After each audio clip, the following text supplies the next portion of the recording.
शराबी दूल्हे के साथ स्टेज पर ही दुल्हन ने शादी करने से की इनकार। दूल्हा को भी बिना शादी किए बैरन लौटना पड़ा। जयमाल के समय दूल्हा था नशे में धूत।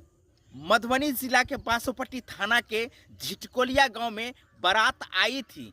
बारात दूरा भी लगी। उसके बाद जयमाल के समय नशे में धूत दूल्हा को देख दुल्हन शादी करने से किया इनकार। और इसके बाद जो घटना घटी वो चौंकाने वाली है कि नशे में धूत दूल्हा जब जयमाल करने के लिए स्टेज पर पहुंचे तो लड़की समय से पहले भांप गई और शादी करने से इनकार कर दी।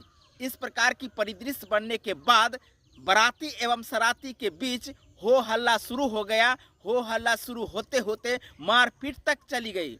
बाराती और सराती के बीच जमकर मारपीट हुई।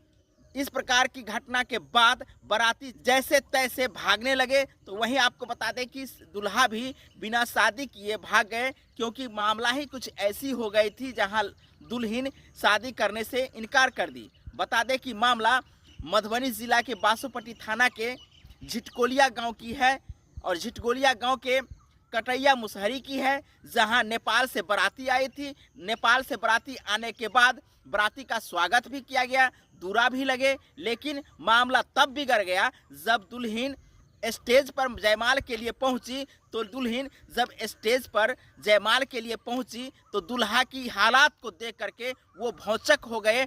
और जब उन्हें आभास हो गया कि दूल्हा नशे के धुत में है, शराब पीकर शादी करने के लिए आए हैं, इस प्रकार के परिदृश्य को देखकर दुल्हन शादी करने से इनकार कर दी। जयमाल तक नहीं की तो वहीं इस प्रकार के कदम उठाने के बाद बाराती और सराती के बीच हो हंगामा शुरू हो गया। आपको बता दें कि इस दुल्हन द्वारा इस प्रकार के दुस्साहस कदम को लोगों द्वारा काफ़ी सराहा गया। तो वहीं स्थानीय मुखिया ने भी इस कदम को बहुत ही सराहा है। तो वहीं आपको बता दें कि इस प्रकार की घटना को लेकर काफ़ी चर्चाएं भी हो रही है, जहां लड़की के साहस को चारों तरफ लड़की के साहस को तारीफ की जा रही है। तो वहीं शराब के नशे में पहुंचे दूल्हा जो नेपाल से चलकर शादी करने के लिए मधुबनी जिला के बासोपट्टी थाना के झिटकोलिया गाँव में पहुंची थी। झिटकोलिया गाँव के कटैया मुसहरी में पहुंची थी, जहां शादी करने से पहले ही उन्हें बैरंग लौटना पड़ा।